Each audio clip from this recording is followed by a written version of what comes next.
पाकिस्तान की खुद मुख्तारी की खिलाफ वर्जी नाकाबिल कबूल है और इसके संगीन नताइज निकल सकते हैं। हमले के नताइज की जिम्मेदारी पूरी तरह से ईरान पर आयद होगी। पाकिस्तान ने खबरदार कर दिया ईरान की जानिब से फ़ज़ाई हुदूद की खिलाफ वर्जी और हमले की मजम्मत। तर्जुमान दफ्तर खारजा ने कहा कि ईरान ने बिला इश्तियाल फ़ज़ाई हुदूद की खिलाफ वर्जी की और पाकिस्तानी इलाके में हमला किया। हमले में 2 मासूम बच्चे जा बहक और 3 बच्चियां जख्मी हुई। ईरानी सीनियर ओहदेदार से शदीद एहतजाज रिकॉर्ड। ईरानी नाज़िमुल उमूर को वज़ारत खारजा में तलब कर लिया। दफ्तर खारजा का कहना है कि पाकिस्तान हमेशा से कहता आया है कि दहशतगर्दी खत्ते के तमाम ममालिक के लिए मुश्तरका खतरा है, जिसके खिलाफ मरबूत कार्रवाई की जरूरत है। एक तरफा कार्रवाइयाँ दो तरफा एतमाद को शदीद नुकसान पहुंचा सकती हैं। निगरां वज़ीर इत्तलाआत बलूचिस्तान जान अचकज़ई ने कहा कि ईरान की जानिब से सरहदी हुदूद की खिलाफ वर्जी से दो तरफा ताल्लुकात को नुकसान होगा।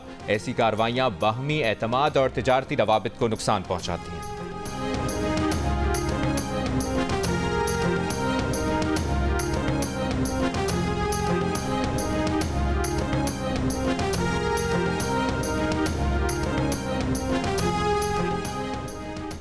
ईरान की जानिब से पाकिस्तान की फ़ज़ाई हुदूद की खिलाफ वर्जी पर चीन की ईरान और पाकिस्तान से तहम्मुल से काम लेने की अपील। कशीदगी में इजाफे का बायस बनने वाले इक़दामात से गुरेज करने का मुतालबा।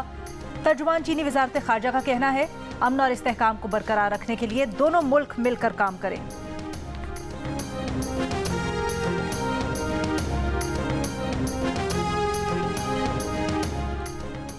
ईरान की जानिब से पाकिस्तान की सरहदी हुदूद की खिलाफ वर्जी से धचका लगा। मुस्लिम लीग नून के सदर शहबाज शरीफ की पाकिस्तानी हुदूद में ईरानी हमले की सख्त अल्फाज में मजम्मत। जाँ बहक होने वालों के लवाहिकीन से इजहार ताज़ियत। कहा ईरानी मिसाइल हमला दोस्ताना ताल्लुकात और अच्छी हमसायगी की रूह के खिलाफ है। दोनों ममालिक के तारीखी ताल्लुकात हैं। संजीदा मुज़ाकरात और बामानी ताउन वक्त की ज़रूरत है।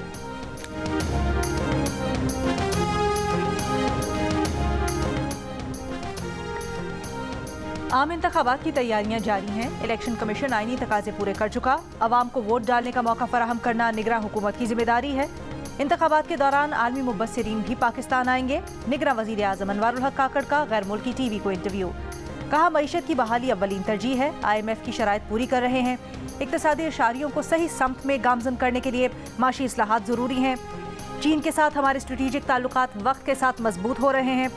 निगरां वज़ीर आज़म की पाकिस्तान में हर किस्म की दहशत गर्दी की मजम्मत। कहा पाकिस्तान 4 दहाइयों से अफगान महाजरीन की मेज़बानी कर रहा है।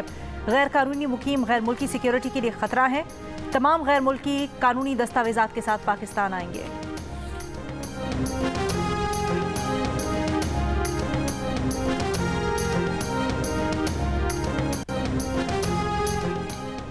इद्दत के दौरान निकाह महज बेकायदा नहीं बल्कि बातिल है। खावर मानिका के वकील के इस्लामाबाद हाई कोर्ट में दलाइल। कहा अगर 1 जनवरी वाला निकाह दुरुस्त समझते हैं तो दोबारा निकाह क्यों किया। निकाह पढ़ाने वाले मुफ्ती सईद ने बयान दिया कि उन्होंने फरवरी में दोबारा निकाह पढ़ाया। दौरान इद्दत निकाह केस के खिलाफ बुशरा बीबी की दरखास्त पर समाअत। बुशरा बीबी के वकील सलमान अकरम की ट्रायल पर स्टे देने की इस्तदा। खावर मानिका के वकील ने इस्तदा की कि पहली दरखास्त चीफ जस्टिस के पास है तो ये केस भी वहीं भेज दें। जस्टिस तारिक महमूद जहांगीरी ने file chief justice Aamir Farooq को भिजवा दी।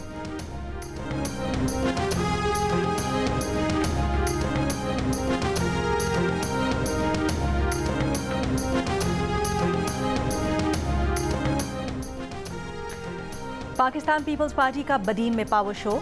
चेयरमैन पीपल्स पार्टी बिलावल भुट्टो जरदारी जलसागाह पहुंच गए। जलसे में शिरकत के लिए सिंध भर से जियालों की बदीन आमद। पाकिस्तान ने फिर टॉस जीता, फिर पहले बॉलिंग की, नतीजा भी फिर वही रहा। न्यूजीलैंड ने तीसरे T20 मैच में पाकिस्तान को 45 रन से शिकस्त दे दी। सीरीज में 3-0 की फैसला कुन बढ़तरी हासिल। फिन एलन की शानदार बैटिंग की बदौलत कीवी टीम ने 7 विकेटों पर 224 रन बनाए। बाबर आजम के अलावा पाकिस्तान का कोई बैटर ना चल सका। पाकिस्तान टीम 179 रन पर ही हिम्मत हार बैठी।